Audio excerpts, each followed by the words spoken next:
is me reading a couple chapters of this book that seemed interesting, and there's going to be hand movements as I'm reading to y'all. And basically, yeah, that's my whole introduction. I'm so proud of you. You are so loved, and I hope that you enjoy this video.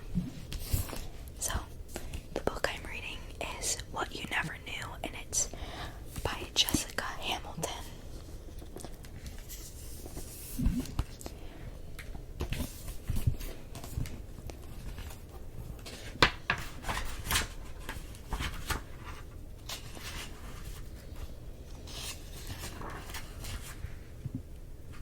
So, for my sister, Rebecca, and for Tyree, and the memories we made there.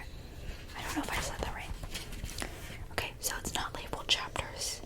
It's like May, June, whatever. So this first one is May.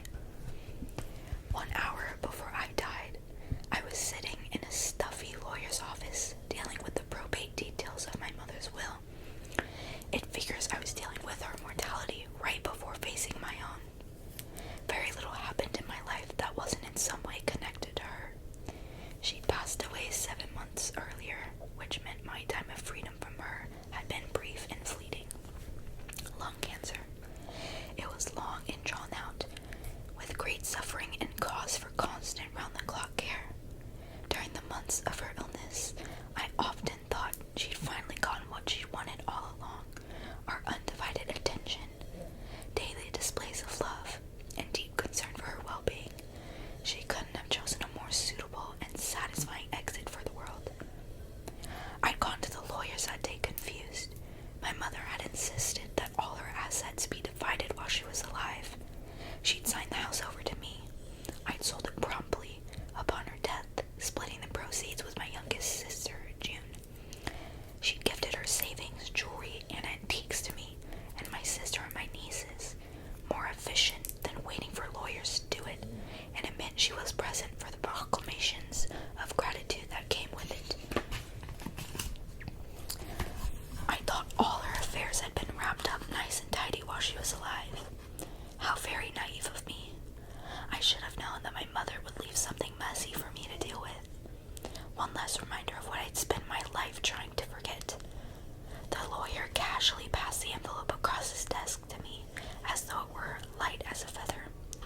The only asset willed from your mother's estate, he explained. I kept my hands in my lap. What is it? He pushed the document half an inch closer to me, as though he didn't want it either. Just a deed of some kind. Property your family has owned for years. An island, I believe it said, somewhere in Vermont. You mean Avril Island, on Lake Champlain? I shook my head. That can't be right. My mother sold that place years ago. The lawyer gave the envelope one last push towards me. Yes, that's the place. Avril Island. The words boomed around the room, bouncing off the heavy wood paneling and crashing against my skull, making my head throb. I took the envelope from the desk and placed it on my lap. I didn't need to look inside. My father had bought Avril Island for my mother as a wedding present, her very own island, complete with a 5-bedroom cottage and acres of land, where we spent every single summer until the summer I was 15 years old. That year, we left in a hurry. Never went back, and a couple of years later, my mother told me in June that she'd sold it. Staring down at the envelope, I could feel the lawyer's watery blue eyes on me, see the arch of his white hairy eyebrows out of my peripheral vision as he waited for my response. I'm just a little bit confused, I managed to get out. He nodded sympathetically. If only the dead could talk, I always say, would make my job easier. He chuckled to himself, unaware that he just handed me a grenade that could blow up my life. I tucked the manila envelope into my purse, thanked him politely as I'd been taught to do, and then left his office. The world narrowed into a slim, silent tunnel, only expanding again with the beep of my car door unlocking.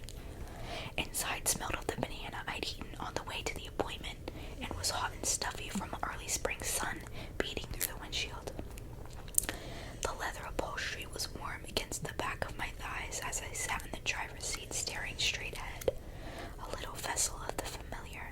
which slowly helped to bring me back to reality. I had to work hard to hold back the violent rage that was building. My mother had said she'd taken care of it. She lied. She often lied.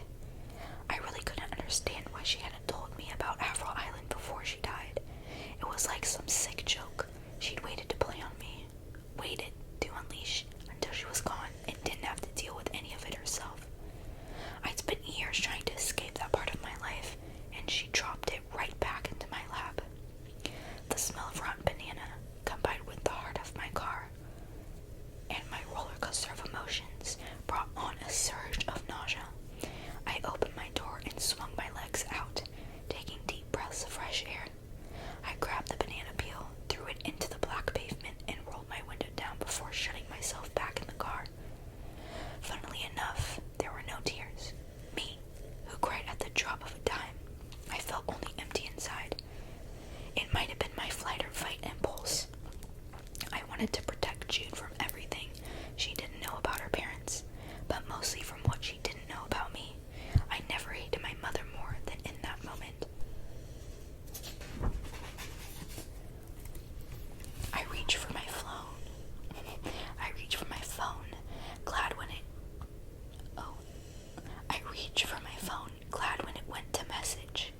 so much a promise as scientific fact.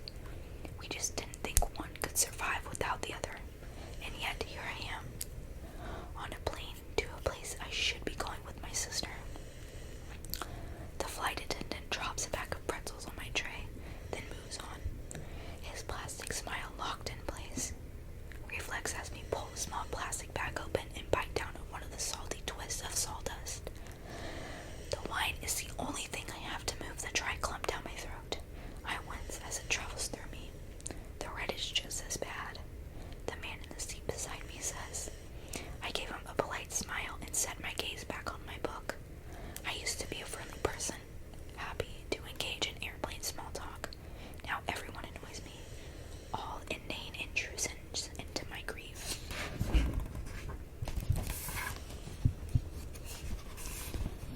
Except my teenage daughters and maybe my ex-husband. Actually, no. My ex-husband annoys me too. Maybe the most. Before I got in the cab for the airport, I said to Leo, keep our girls safe. He did his little, you're a total idiot laugh and said, of course I will, June. They're my kids too. You only have to lose something once to feel like every other important thing in the world is in constant jeopardy. He should have known that. He should have put his arms around me and said he'd take care of everything. Instead, he followed it up with, this trip is a good idea. It will snap you out of this thing you're going through. I think it's exactly what you need. He gave me a polite peck on the cheek, and I resisted the urge to punch him in the gut. I'm not on this trip to snap myself out of anything. Nothing will ever snap me out of losing May. My sister was ripped from my life without warning. No old age, no long illness. One minute she was there, and the next she wasn't, and I had no say in it. The plane bumps up and then drops suddenly, and the seatbelt sign dings. We're starting our descent. I shoot back the rest of the wine, endure the burn, knock my pretzels onto the floor, lock the tray into place, and put my seat back in the upright position. Averill Island. The name whispers through my mind, getting louder the closer I get. My nerves of nostalgia stand on end. And this chapter is May, so I said earlier that the chapters were like months, but I guess these are the girls' names, May and June. Right, so May. I was only 2.5 when they brought June home from the hospital. I remember it, though, all through my life, vivid and clear, as though memory hadn't started to matter until the day she arrived. My mother took great efforts to settle me on the couch. She propped throw cushions on either side of my legs. She put a hand against my stomach and pushed me as deep into the couch as I would go. Then she placed a tightly wrapped pink bundle into my arms, and I was surprised at how heavy she felt. This is your baby sister. This is June, my mother said softly. She pointed to herself, April, then to me, May. Then she pointed to the baby, June. She paused to let the understanding sink in. The three of us are the best months of the year, she chuckled, the warm, rich sound setting happiness surging through my belly. I would come to understand much later the narcissism of our names. She was a month, and therefore the two of us must be as well. Her months starting things off, our months following right behind. I looked down at June, and she looked up at me, her eyes bottomless pools of navy. We stared at each other. Our gazes, unwavering, while a bond made up of blood, brain waves, and particles pulled out of the atmosphere from sisterhood that had come before us, was tightly knit together. My mother stayed uncharacteristically still, smiling down at both of us.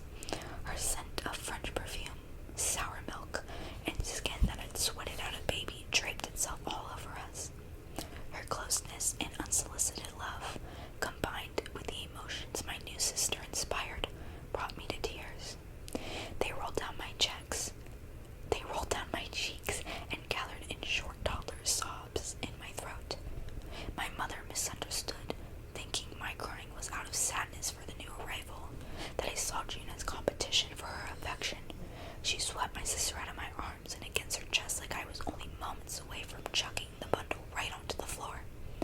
My mother didn't understand unconditional love. She didn't know what it looked like, smelled like, or felt like. That's why she could never really understand my relationship with June. She was in awe of it as much as she was suspicious of it, fluctuating between believing it was a coup against her and taking it as an example of her superior parenting. No matter her outlook, June and I stayed steadfast in our love for each other. We had to. It was the only way to survive our mother.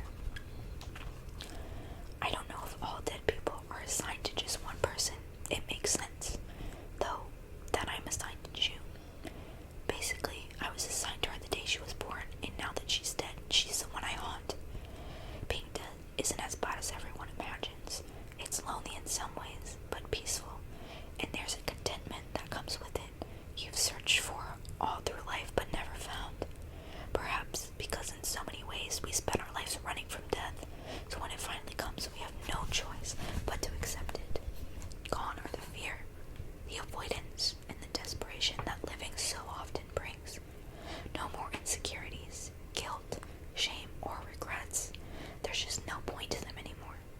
Full memories have disappeared from me as well, my entire life presenting like a fuzzy dream that happened in the course of one restless sleep. I know who the main players were and have some sense of myself, but can't gather together the full details of actual events that made up my lifetime. The only clear memory I have is of the moments of my death, and I try my best to avoid reliving that one. My time, which feels simultaneously endless and momentary, is split between the living realm and floating in a beautiful abyss of nothingness, a sea of total darkness, with small bursts of light throughout and no definition between me, the nothingness. I am as much a part of it as it is of me. I'm peaceful in the nothingness, but there's a sense of limbo, as though I'm in some kind of ethereal waiting room until the universe has decided I'm ready for the next stage. At times, undetermined by me, I slip from the nothingness and into the living realm. There, just by thinking it, I'm able to move from one spot in the room to another, where I spread into things or hang in the air like dust particles. I am aimless and powerless, but there's this feeling that I'm here to do something and I just don't know what it is yet. When I'm in the living realm, memories appear in my consciousness like scheduled commercial breaks, unbidden and determined by something outside me, as though it's all part of greater plans, one that I have yet to be aware of. This is death, knowing all and knowing nothing at once. The first time I shifted from the nothingness to living realm, I arrived in June's bedroom. She was rolled up in a mess of sheets on her bed, a sloppily constructed cocoon of sorrow.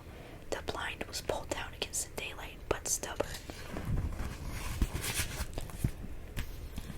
Thin line of sun at the bottom broke its way into the warm, stuffy room. I remembered that I'd seen her like that before, after her divorce. She left the family home, moved into a townhouse, put the bed together, and then she hadn't gotten out of it for almost 2 weeks. I went to say her name, but quickly learned there's no such thing as talking when you're dead, so the word came out like a thought. Still, she lifted the covers, revealing her messy, short black hair. Her blue, puffy, bloodshot eyes darted around the room. I thought her name again, concentrating even harder this time. She squinted. May. June, I'm right here. Words so clear and loud to me did nothing to penetrate the silence of the room. She pulled the covers back up over her and moaned like a wounded animal. I stayed in that room as long as I could, talking to June, begging her to get up. I called her names, apologized, soothed her, challenged her. I tried every tactic until I became depleted by the effort and started fading away from the space.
keep reading